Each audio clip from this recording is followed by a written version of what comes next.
Welcome to our channel Sanjay public inter college. My name is Vinod Kumar Sang. और जैसे कि मेरा जो टॉपिक चल रहा था वो ठोस अवस्था टॉपिक चल रहा था, और जो सब्जेक्ट के बारे में चल रहा था वो था रासायनिक विज्ञान। रासायनिक विज्ञान के जो फर्स्ट चैप्टर था, 12वीं क्लास का फर्स्ट चैप्टर जो है वो है ठोस अवस्था। अब ठोस अवस्था के बारे में मैंने बताया था कि ठोस अवस्था होती क्या है और इसके कितने पार्ट होते हैं। पार्ट का मतलब कि कितने भागों में डिवाइड है ये ठोस अवस्था जो होती है। ठोस अवस्था के बारे में कि डेफिनेशन, कि बोर्ड में डेफिनेशन कैसे पूछता है और कैसे संबंधित क्वेश्चन आते हैं, तो मैं आज उनके बारे में बताना चाहूँगा कि उसकी डेफिनेशन क्या है, मतलब परिभाषा क्या है कि ठोस अवस्था की परिभाषा कैसे देनी है आपको वहाँ पर बोर्ड में। तो उनसे संबंधित आज मैं परिभाषा लिखूँगा। और इसके बाद टॉपिक बाय टॉपिक, जैसे टॉपिक चलता रहेगा ठोस अवस्था के बारे में इनके टॉपिक आएंगे। जैसे ठोस अवस्था होगी, ठोस अवस्था के बाद जो पार्टिकल हैं, इनके जो पार्ट हैं, जैसे क्रिस्टलीय ठोस और अक्रिस्टलीय ठोस, इनकी परिभाषा होगी। इनसे संबंधित क्वेश्चन कैसे पूछता है कि बोर्ड में कैसे क्वेश्चन पूछेगा और आपको कैसे लिख कर आना है वहाँ पर, तो उनसे संबंधित आज मैं इनके बारे में बताऊँगा कि क्या है क्या नहीं। हालांकि ठोस अवस्था और क्रिस्टल अवस्था, भाई ठोस अवस्था जो होती है उसके बारे में बता चुका हूँ मैं आपको, और ठोस अवस्था के बारे में तो बता चुका हूँ मैं आपको, और क्रिस्टल अवस्था के बारे में बता चुका हूँ आपको। क्रिस्टलीय ठोस जो क्या होते हैं क्या नहीं। अब देखो ठोस अवस्था, भाई ठोस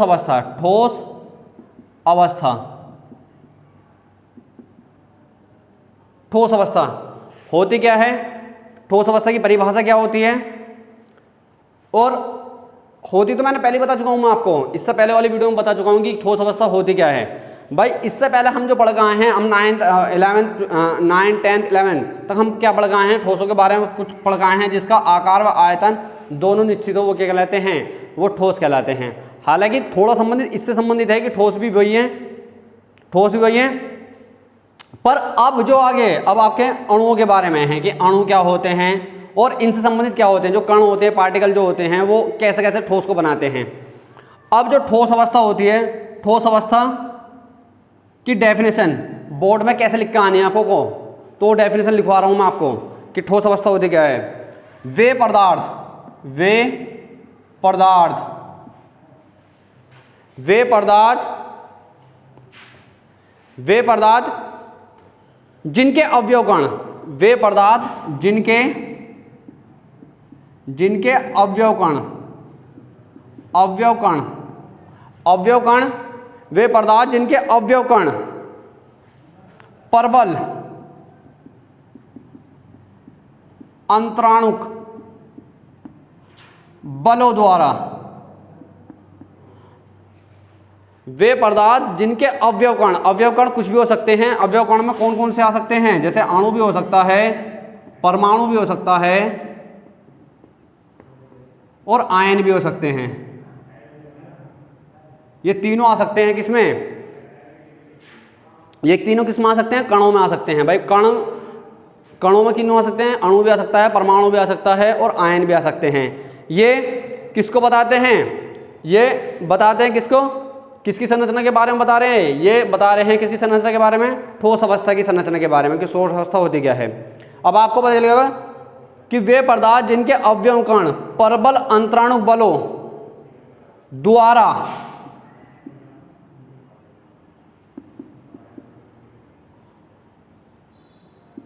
जालक या निश्चित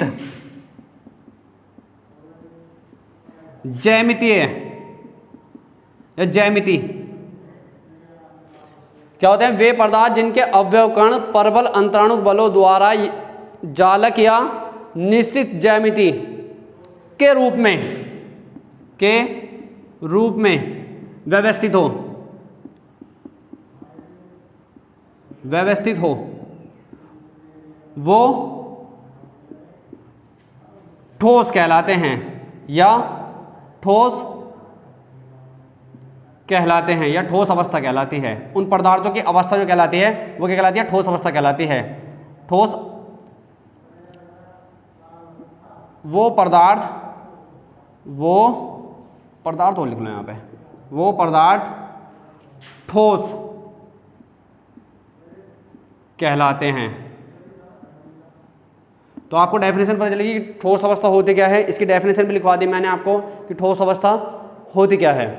भाई वे पदार्थ जिनके अवयव कण जो हो सकते हैं वो अणु, परमाणु और आयन, तीनों अवस्था में हो सकते हैं परबल अंतराणु बलों द्वारा। परबल अंतराणु बलों द्वारा, भाई परबल का मतलब बहुत ज़्यादा, और अंतराणु के बारे में बता चुका हूँ मैं। क्या अंतराणु अणुओं के बीच, भाई एक अणु से मिला हुआ हो उसे बोलते हैं अंतराणुक, या अणुओं के बीच जो स्थान होता है उसे बोलते हैं अंतराणुक स्थान भी बोल देते हैं उसे। बलों द्वारा जालक का मतलब होता है छल्ली के रूप में, ऐसा हो या ऐसा हो, ठीक है ना। जालक या ऐसे भी हो सकती है, छल्ली के रूप में हो, बस जालक के रूप में हो, एक प्रकार का जाल सा बना हुआ हो। निश्चित ज्यामिति है, निश्चित ज्यामिति होती है। निश्चित ज्यामिति का मतलब होता है कि उसका आकार एक निश्चित होगा, उसकी संरचना, भाई ऐसे मान के चलो, ऐसे एक निश्चित आकार होगा, यहाँ से भी लंबाई, चौड़ाई, ऊंचाई सब के बराबर होगी, मतलब सब एक जैसे इक्वल सी होगी।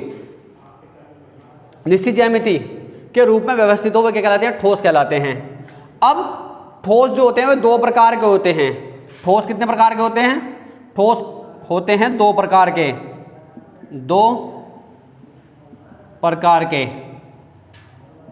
मैं पहले बता चुका हूँ। ठोस जो होते हैं वो होते हैं दो प्रकार के। एक होते हैं क्रिस्टलीय ठोस, नंबर 1,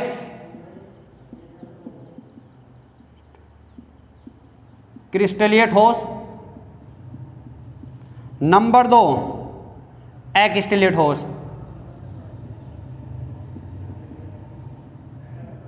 अक्रिस्टलीय ठोस। अब क्रिस्टलीय ठोस और अक्रिस्टलीय ठोस क्या होते हैं? एग्जाम्पल, बिल्कुल इजी सा एग्जाम्पल दूंगा मैं इसका आज कि अक्रिस्टलीय ठोस और क्रिस्टलीय ठोस होते क्या हैं। भाई क्रिस्टलीय ठोस तो होता है जैसे नमक का फॉर्मूला होता है NaCl, ये क्या है? क्रिस्टलीय ठोस। और अक्रिस्टलीय ठोस उदाहरण है इसका उदाहरण क्या है? अक्रिस्टलीय ठोस का रबड़। ये सिंपल सा एग्जाम्पल है और आपके समझ में भी आ रहा होगा क्रिस्टलीय ठोस क्या होते हैं और क्रिस्टलीय ठोस क्या होते हैं। यदि इनकी डेफिनेशन पूछता है, हालांकि डेफिनेशन भी आती है इनकी कि क्रिस्टलीय ठोस किसे कहते हैं और अक्रिस्टलीय ठोस किसे कहते हैं, तो इनकी डेफिनेशन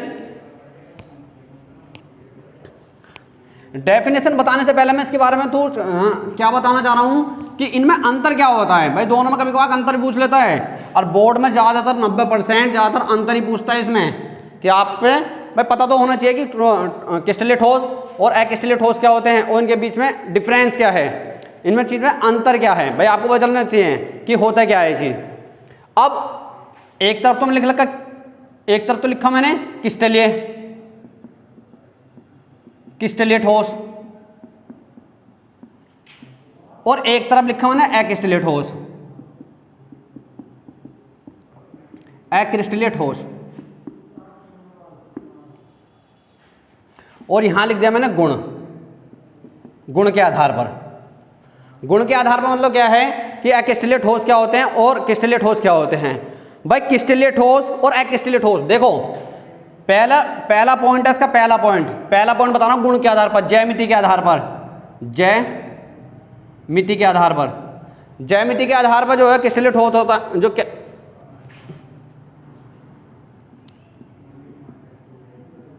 ज्यामिति के आधार पर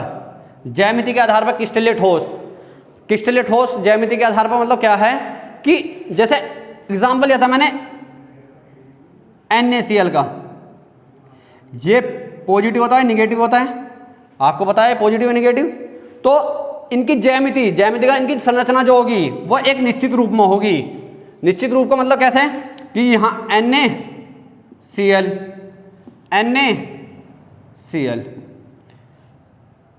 फिर ऐसी Cl Na NaCl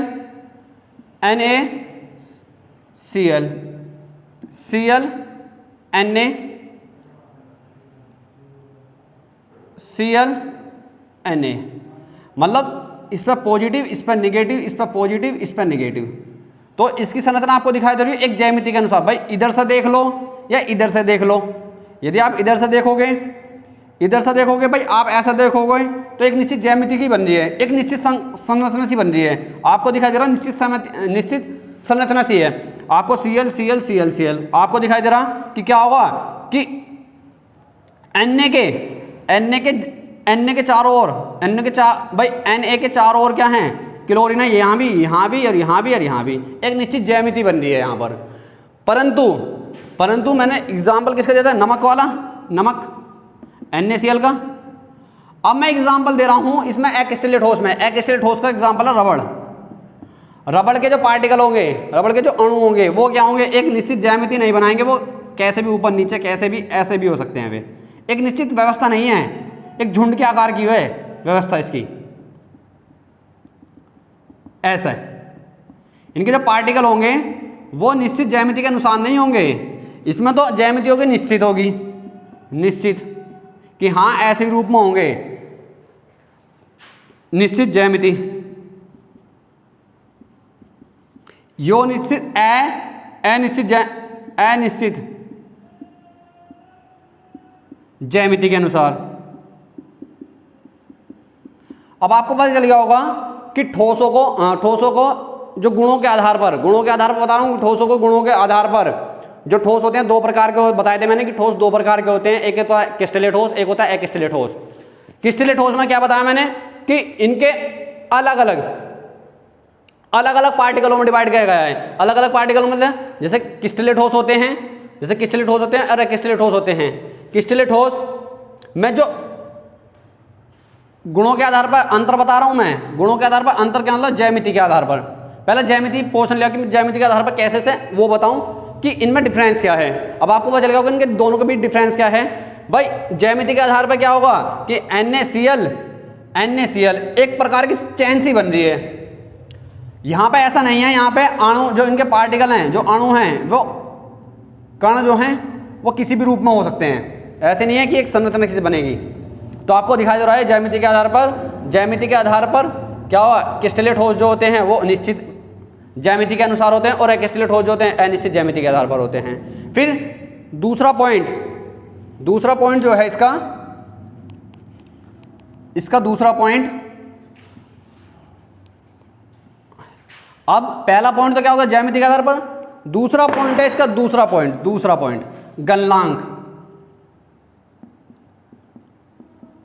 गलनांक के आधार पर, मतलब गलनांक के आधार पर। भाई आपने देखा होगा, मैं सिंपल सा एग्जांपल दे रहा हूं, लोहे के जो कण होंगे वो आपस में एक दूसरे से मिले हुए होंगे। भाई कण जो होंगे एक दूसरे से मिले होंगे। लोहे का एक टेम्परेचर, निश्चित एक टेम्परेचर होता है कि उस टेम्परेचर पर ही गलेंगे वे।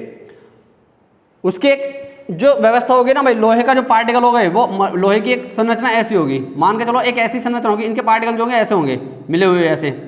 तो इसका जो गलनांक होगा, इसका एक गलनांक जो होगा भाई ऐसा तो है ही कि यहाँ से गला दे, यहाँ से नहीं। ये एक व्यवस्थित क्रम में, ये परास के रूप में, जो परास होती है फैलती हुई परास जो होगी, परास के रूप में क्या होगा कि ये गलनांक जो होगा, इसका गलनांक एक निश्चित होगा। परंतु एग्जाम्पल दे रहा हूं, रबड़ का जो एग्जाम्पल है कि रबड़ का गलनांक जो होगा वो अलग अलग होगा। भाई ऐसा तो है नहीं इसकी होता है एक साथ एक रूप में ही गलेगा कि हाँ पूरा ही गलेगा। भाई एग्जाम्पल दिया मैंने, कौन सा वाला एग्जाम्पल, लोहे का एग्जाम्पल दिया मैंने कि लोहे को यदि हम गर्म करते हैं तो पूरा पार्टिकल के रूप में गर्म होगा। रबड़ में ऐसा नहीं है। यदि रबड़ को आप गर्म करोगे, टायर, भाई मान के चलो टायर को क्या करा आपने, यहाँ से गर्म करा आपने, ऐसा तो है नहीं है फैलते चले जाएगा ऐसे।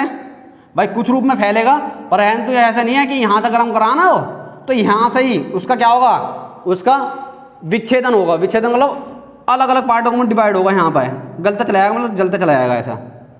तो आपको पता चल रहा होगा कि गलनांक के आधार पर क्या होगा कि जो क्रिस्टलीय ठोस होते हैं, गलनांक के आधार पर जो क्रिस्टलीय ठोस होते हैं एक निश्चित गलनांक होता है, परंतु अक्रिस्टलीय ठोस में एक निश्चित गलनांक नहीं होता। समझ में आ रहा होगा आपके।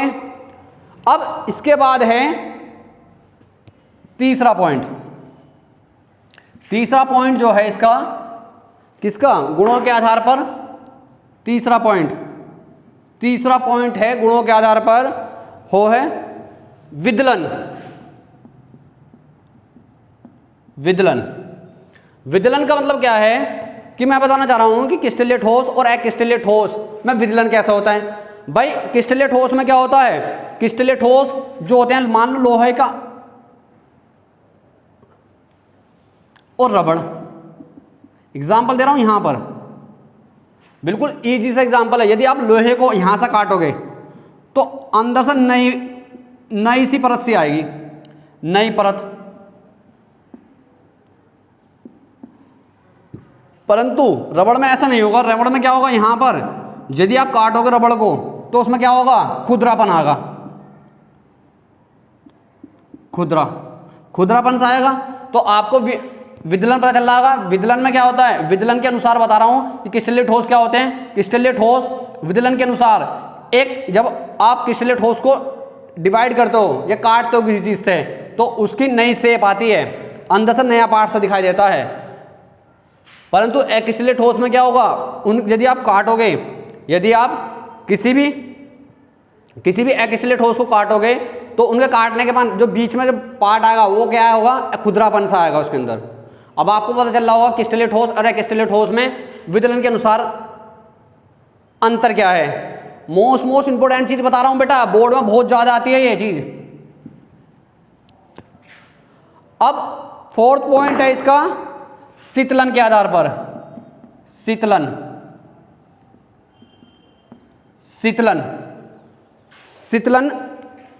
शीतलन वक्र भी पूछ लेता हूं, शीतलन वक्र। अब शीतलन वक्र क्या होते हैं भाई, क्रिस्टलीय ठोस और अक्रिस्टलीय ठोस। ध्यान से सुन लेना, क्रिस्टलीय ठोस और अक्रिस्टलीय ठोस में अंतर बताऊं। शीतलन के आधार पर, भाई शीतलन के आधार पर क्या है, मैंने करा, इसका डायग्राम के अनुसार समझाऊंगा बेटा आपको। भाई मैंने क्या करा, एक लोहनी एग्जाम्पल ले लो, भाप का एग्जाम्पल ले रहा हूं। भाई मान लो 140 डिग्री 180 डिग्री सेल्सियस टेम्परेचर था भाप का। वो यहां सर आपने ऐसा ला रहे हो, ऐसे उसका टेम्परेचर कम करते जा रहे हो, 180, 140, 120 और 100 डिग्री सेल्सियस। आपको पता है ना 100 डिग्री सेल्सियस पानी उबलता है। आप ऐसा लेकर आ रहे हो, यहां तक भाप थी और उसका टेम्परेचर कम करते जा रहे हो। भाप का टेम्परेचर क्या कर रहे हो आप, कम करते जा रहे हो। और कम करने के बाद इसकी लेयर ऐसी आ रही है, इसकी लेयर क्या हो रही है, ऐसी होती जा रही है। परंतु 100 डिग्री सेल्सियस पे इसकी लेयर सीधी हो जाएगी, क्योंकि क्या होगा, 100 डिग्री सेल्सियस पे पानी उबलता है ना, तो इसकी लेयर सीधी होगी। अब 100 डिग्री सेल्सियस पे जैसे ही नीचे ला रहे हो, जैसे ही आप 80 पे ला रहे हो, 60 पे ला रहे हो, 20 पे ला रहे हो या 40 पे ला रहे हो, 20 पे ला रहे हो और 0 डिग्री सेल्सियस, फिर इसकी व्यवस्था ऐसी आ जाएगी। जैसे यहां क्या था, उबलना, यहां क्या है 0 डिग्री सेल्सियस बर्फ। अब आपको दिखाई दे रहा है इसकी जो शेप आती है, इसका जो वक्र आ रहा है, वक्र आपको पता चल रहा होगा इसका वक्र कैसा आ रहा है, सतत के रूप में आ रहा है। भाई इसका वक्र क्या है, टेढ़े मेढ़े तरीके से, तो असतत वक्र आता है इसका, असतत वक्र। तो आपको दिखाई दे रहा है जो क्रिस्टलीय ठोस होते हैं उसमें जो वक्र बनता है, उसमें जो डायग्राम बनता है वो बनता है किसका, असतत वक्र। अब इसमें क्या होगा, इसमें क्रिस्टलीय ठोस में आपने क्या करा भाई, आपने सीधा रबड़ दी, रबड़ को आप गर्म कर रहे हो तो सीधी क्या बन जाएगी, ऐसे, तो पूरी शेप में आ जाएगी। भाई आप गर्म कर रहे हो तो पूरी क्या हो जाएगी, पिघल जाएगी पूरी। तो आपको दिखाई दे रहा है इसका जो डायग्राम बनता है वो बनता है क्या, सतत, और इसका जो डायग्राम बनता है वो बनता है असतत। मोस्ट इंपोर्टेंट चीज बता रहा हूं बेटा आपको, और बहुत वे क्वेश्चन कराने की कोशिश कर रहा हूं जो आपके बोर्ड में आते ही हैं। अब आप बता दो क्रिस्टलीय ठोस क्या होते हैं, अक्रिस्टलीय ठोस क्या होते हैं। क्रिस्टलीय ठोस में जो वक्र बनता है वो बनता है असतत वक्र, और अक्रिस्टलीय ठोस में जो वक्र बनता है वो बनता है सतत वक्र। समझ में आ रहा होगा बेटा आपके। अब ये किसके आधार पर हो गए, ये शीतलन वक्र के आधार पर। शीतलन का मतलब जान दोगे ना, बस शीतलन के आधार पर बता रहा हूं मैं ये चीज। अब इसके बाद है पॉइंट नंबर 5, पॉइंट नंबर 5 जो है, 5 जो है प्रकृति के आधार पर, प्रकृति। अब प्रकृति के आधार पर कैसा होगा भाई? प्रकृति के आधार पर, प्रकृति के आधार पर, प्रकृति के आधार पर बिल्कुल सिंपल से एग्जांपल भाई, इसकी प्रकृति, क्रिस्टलीय ठोस की प्रकृति क्या होगी? एक वास्तविक प्रकृति होगी। इसकी वास्तविक आकार होता है ना, वास्तविक आकार, हाँ यही होगा भाई, लोहा है, लोहे का एक वास्तविक आकार है, लोहे का एक वास्तविक आकार होगा, ठीक है भाई। इसकी जो प्रकृति होगी वास्तविक होगी, वास्तविक प्रकृति। और इसकी जो प्रकृति होगी भाई टेढ़े मेढ़े तरीके से कैसे भी हो सकती है, तो इसकी होगी आभासी, उभरती हुई आभासी प्रकृति।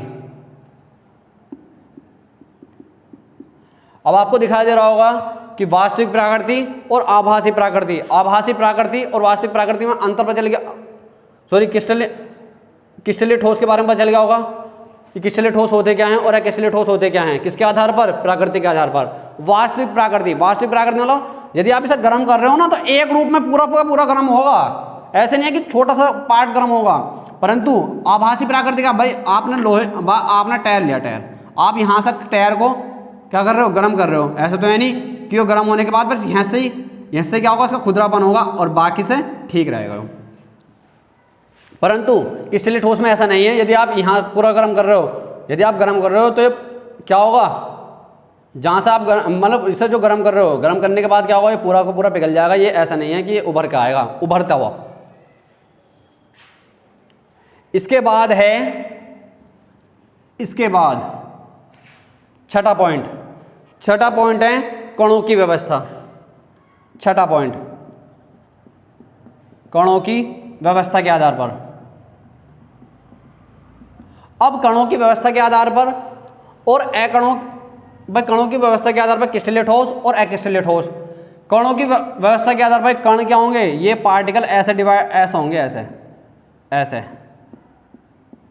जैसे NaCl, NaCl, Na, ऐसे पार्टिकल ऐसे ऐसे एक निश्चित क्रम में होंगे, एक निश्चित क्रम में होंगे। परंतु अक्रिस्टलीय ठोस में ऐसा नहीं है। ऐसा ये लो, ऊपर नीचे इधर उधर कहीं से भी हो सकते हैं, इनकी कोई व्यवस्था नहीं है।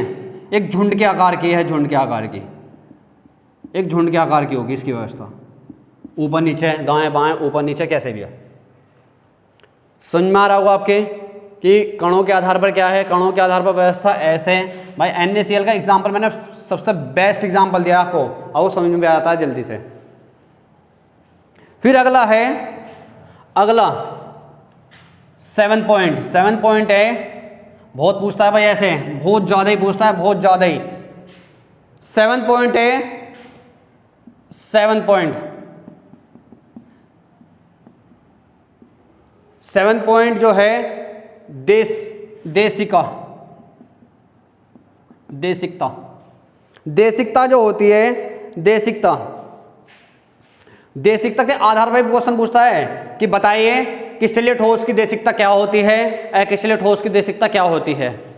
क्रिस्टलीय ठोस की देशिकता और अक्रिस्टलीय ठोस की देशिकता क्या होती है। भाई आपको दिखाई दे रहा, मैंने एग्जांपल दिया था NaCl, NaCl, example NaCl, NaCl, Cl, Na, Cl, Na, NaCl, NaCl, Cl, NaCl, Na। अब देखो बेटा, यदि आप इसको ऐसे देखो और इसको ऐसे देखो, या इसे ऐसे देख लो, या इसे ऐसे देख लो, या इसे ऐसे देख लो, आपको दिखाई दे रहा है कि कार्बन की, सॉरी Cl की, क्लोरीन की जो व्यवस्था आ रही है, या सोडियम की जो व्यवस्था आ रही है, सीक्वेंस में आ रही है, सीक्वेंस में, झुंड के रूप में नहीं आ रही। तो आपको दिखाई दे रहा है ये जो हैं, ये क्या हैं? समदेशिक होते हैं। ये जो होते हैं विषमदेशिक, विषमदेशिक।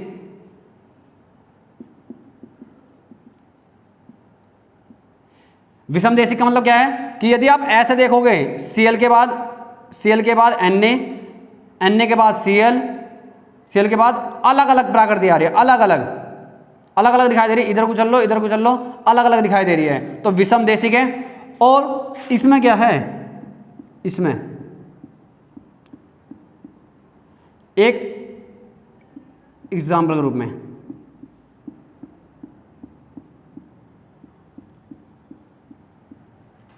इसमें आपको जब इसके जो अणुओं के इसमें क्या हो रहा है, इसमें समदेशी तो नहीं है, इसमें झुंड के रूप में दिखाई दे रही है, झुंड झुंड सा बन रहा है, इधर से देख लो या इधर से देख लो एक समान दिखाई दे रही है भाई, इधर से देख लो इधर से देख लो एक समान दिखाई दे रही है। परंतु इसमें ऐसा नहीं है, यदि आप इधर से देखोगे तो अलग, इधर से देखोगे तो अलग, इधर से देखोगे तो अलग, इधर से देखोगे तो अलग, और इधर से देखोगे तो अलग, तो विषम देशिक है। और इधर से देखने पर एक झुंड के रूप में दिखाई दे रही है। एक इसका एक मोस्ट एग्जाम्पल, बिल्कुल वेरी गुड एग्जाम्पल बता रहा हूं मैं आपको। कौन सा एग्जाम्पल, कि जिस समय प्रेयर होती है, जिस समय प्रेयर होती है ना, उस समय जो बच्चे होते हैं, बच्चे सीक्वेंस में लगे होते हैं। सीक्वेंस में मतलब 9th के अलग, 11th के अलग, 12th के अलग, 9th, इनके सबके सीक्वेंस में अलग अलग हो गए भाई। 9th 11th 12th सबके सीक्वेंस में लगे होते हैं, लाइन के रूप में लगे होते हैं। वहां अवस्था कैसी है, वहां अवस्था कैसी है, विषम देशिक। जैसे ही इंटरवल हुआ, इंटरवल के बाद क्या बच्चे सीक्वेंस में होंगे वे? नहीं। आप कैसे भी देख लो, कैसे भी देख लो, इसमें तो क्या हो गई भाई, उसे कैसे देखो कि झुंड के रूप में दिखाई देंगे, बच्चे फैलते हुए दिखाई देंगे। जब बच्चे फैलेंगे तो आपको कैसे दिखाई देगा, आपको बता दोगे कि वो 9th का, वो 12th का, नहीं बता पाओगे ना। तो ऐसी इस एक रूप में दिखाई दे रहे हैं बच्चे, कैसे हैं, बच्चे के रूप में, एक झुंड के रूप में दिखाई दे रहे हैं, तो ये क्या है, समदेशिक। मोस्ट चीज पढ़ाई है मैंने आपको बोर्ड से संबंधित, और ध्यान से सुन लेना, ये बोर्ड में नहीं, किसी भी कंपटीशन में भी आती है ये चीज। हर एक कंपटीशन में केमिस्ट्री आती है, 1-2 क्वेश्चन दिखाई देते हैं वे। अब वो क्वेश्चन ऐसे होते हैं जो आपको हिलाएंगे बिल्कुल। तो आपको पता चल गया होगा कि क्रिस्टलीय ठोस और अक्रिस्टलीय ठोस में अंतर क्या है क्या चीज। बस यही बताना चाह रहा था मैं आपको, क्रिस्टलीय ठोस क्या होते हैं, अक्रिस्टलीय ठोस क्या होते हैं। बोर्ड से संबंधित है बेटा, और बहुत इंपॉर्टेंट चीज पढ़ाई है मैंने आज आपको।